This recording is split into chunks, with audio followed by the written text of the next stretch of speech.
qaaradda Afrika oo ka kooban 54 dal waxaa jira wadamo qaar oo iska bedelay magacyadoodii hore oo ay u bixiyeen wadamadii gumaysan jiray si ay uga turjumaan taariikhdooda cusub.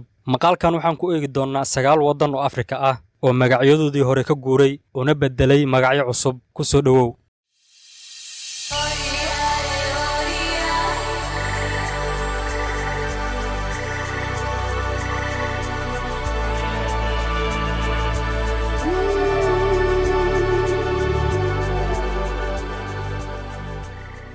waddanka koowaad Ghana waxaa hore loogu yaqiinay Gold Coast waxayna magacan iska bedeshay sanadkii 1957 kadib markii ay xornimada ka qaateen Ingiriiska. Magacan waxa uu ka yimid boqortooyadii hore ee qadiimiga ahayd ee Ghana. labo Burkina Faso waxaa hore loogu yaqiinay Upper Volta. asal ahaan magaca Upper Volta waxaa loola jeedaa webiga Volta qaybtiisa sare. waxa uu bixiyay gumaysigii reer Yurub gaar ahaan Faransiiska si uu u noqdo tilmaamo juqraafiyadeed. waxayna iska bedeshay magacan 1984 kadib markii madaxweynihii hore ee Thomas Sankara uu u bixiyay magaca cusub ee Burkina Faso kaasoo macna ahaan loola jeedo dhulka dadka xorta ah.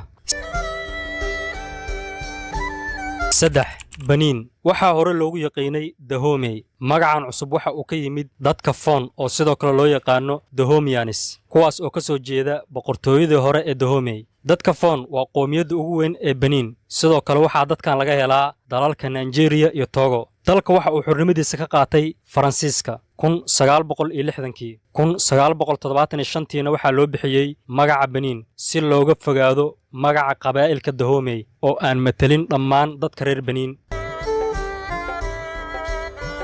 4 Democratic Republic of Congo waxaa hore loogu yaqiinay Zaire. dalkan waxa uu xornimadiisa ka qaatay Belgiumka 1960kii. 1997diina waxaa magaca loo bedelay DR Congo kadib markii Mobutu Sese Seko laga tuuray xilka loona celiyay magacii taariikhiga ahaa ee Congo.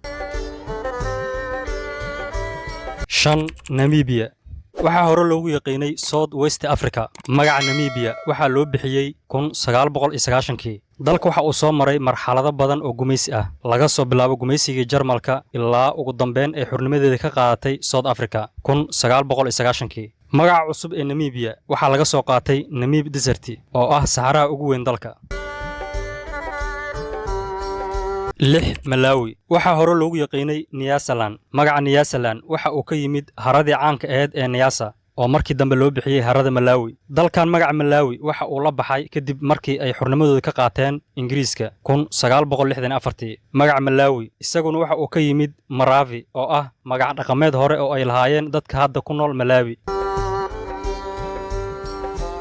7 Zimbabwe waxaa hore loogu yaqiinay Rhodesia. magaca Rhodesia waxa uu ka yimid Cecil John Rhodes oo ahaa ganacsade Ingiriis ah kaas oo door weyn ka qaatay fidinta saameyntii Ingiriiska ee koonfurta iyo bartamaha Afrika. magaca Zimbabwe waxaa loo bixiyay 1980kii kadib markii ay xornimadooda ka qaateen Ingiriiska. waxa uuna u taagan yahay magac dhaqameed ka yimid dhismihii qadiimiga ahaa ee Great Zimbabwe.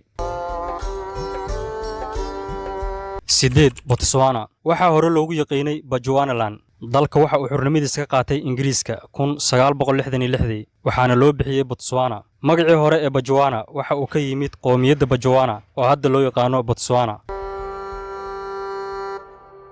9 Tanzania waxaa hore loogu yaqiinay Tanganyika iyo Zanzibar. Tanganyika waa dhulka qaybtiisa weyn ee ku teedsan xeebta bariga Afrika waxayna xornimadeeda ka qaadatay Ingiriiska 1961. magacan Tanganyika ayaa ka yimid harada Tanganyika taasoo ah mid ka mid ah harooyinka ugu waaweyn ee Afrika. Zanzibar waa dhulka ka baxsan bariga oo ah jasiirad ku taal badweynta Hindiya taasoo ahayd xarun ganacsi oo muhiim ah waxayna xornimadeeda ka qaadatay Ingiriiska sanadkii 1963. ugu dambeyn magacan cusub ee Tanzania waxaa la sameeyay 1964 kadib markii ay isku biireen Tanganyika iyo Zanzibar.